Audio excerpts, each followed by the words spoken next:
নমস্কার, কেমন আছো তোমরা বন্ধুরা? আর আমি ভালো আছি, তোমরা কেমন আছো? তো চলো তোমাদের আজকে আমি একটা রাঙা আলুর ল্যাংচা করে দেখাচ্ছি। যদি তোমাদের এই ভালো লাগে ল্যাংচাটা, তাহলে আমাকে একটু সাবস্ক্রাইব করে দিও আর একটু আমার পাশে থেকো, তাহলেই হবে। আর চলো তাহলে আমি তোমাদের রাঙা আলু এটা আমি করে দেখাই। তো তোমাদের দেখালাম, আমি এটা সেদ্ধ করে রেখেছিলাম। এই যে দেখো, আমি সেদ্ধ করেছিলাম প্রেসারে এইভাবে কেটে। তো এতে আমি দেব এই গুঁড়ো দুধ পরিমাণ মতো, একটু আমল দুধ, আর তারপরে দেব পরিমাণ মতন একটু ময়দা।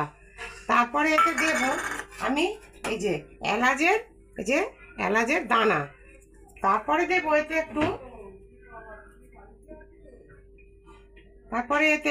একটু ঘি দিয়ে দিলাম।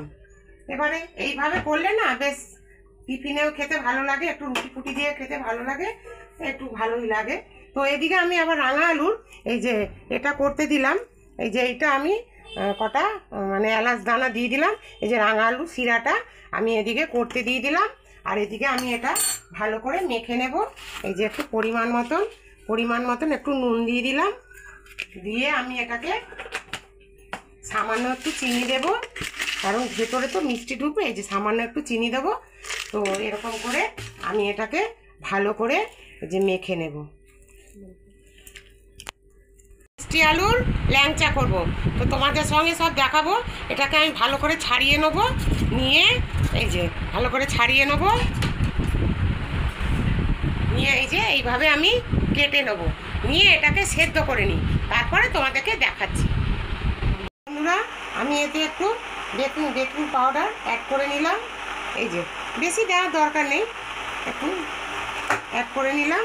দিয়ে আমি এটাকে ভালো করে চটকে এটাকে ভালো করে প্লেন করে আমি এটাকে মেখে নেব। রেখে আমি এটাকে 5 মিনিট রেখে দেব। 5 মিনিট পর আমি এটাকে তৈরি করব।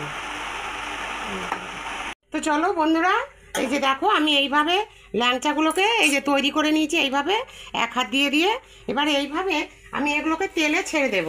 এগুলো খেতে খুবই ভালো লাগে, তোমরাও ঘরে খেয়ে দেখতে পারো। তো এবারে এগুলো ভাজা হলে এই যে মিষ্টি শিরা আমি করে রেখেছি ওর মধ্যে আমি দিয়ে দেবো। তো তোমরা কেমন লাগলো আমার এটা অবশ্যই জানাবে। এই যে এইভাবে আমি এগুলোকে ছেড়ে দেবো।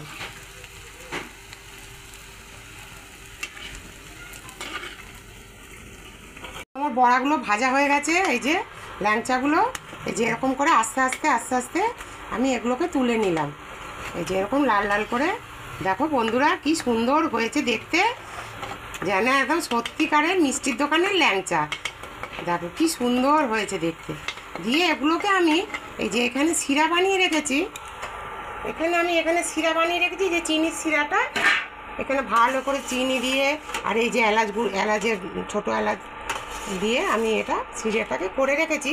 এই শিরাটার মধ্যে আমি এখন একে একে এগুলোকে দিয়ে দেবো। দেখো এত সুন্দর ফুলেছে যে ওগুলো শিরার মধ্যে গিয়ে ভাসছে, এত সুন্দর হয়েছে। এগুলো তোমরা বাড়িতে লোকজন এলেও করে দিতে পারো, বুঝতেও পারবে না যে এগুলো বাড়িতে তৈরি হয়েছে। এই যে এইভাবে এগুলোকে আমি শিরার মধ্যে ডুবিয়ে দিলাম, পুরো ভাসছে মিষ্টিগুলো। এইভাবে আমি ডুবিয়ে দিলাম। এই যে এইভাবে আমি এগুলোকে জলের মধ্যে এই শিরাটার মধ্যে ডুবিয়ে দিলাম। তো চলো বন্ধুরা, তো আমার রেসিপিটা কেমন হলো তোমরা অবশ্যই আমাকে কমেন্ট করে জানাবে।